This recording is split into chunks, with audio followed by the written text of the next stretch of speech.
এই 31 দফাকে যদি বাস্তবায়ন করতে হয়, আমরা যখন বাস্তবায়ন করতে পারবো, ওই যে আপনি নির্যাতিত হয়েছেন, অত্যাচারিত হয়েছেন, সেই অত্যাচার নির্যাতনের প্রতিশোধ আমরা নিতে চাই 31 দফা বাস্তবায়ন করার মাধ্যমে।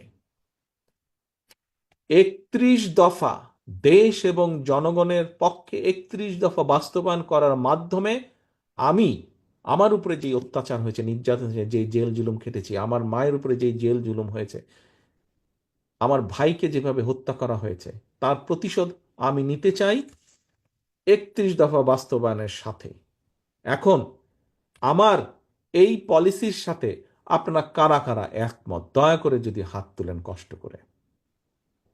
আপনার বিরুদ্ধে যে অত্যাচার নির্যাতন হয়েছে, আপনার পরিবার যে কষ্টের মধ্যে দিয়ে গিয়েছে, সকল কিছুর প্রতিশোধ নিতে চাই আমরা 31 দফা বাস্তবায়নের সাথে। আপনারা সবাই একমত আমার সাথে? এটিই হবে আমাদের প্রতিশোধ নেওয়ার উপায়।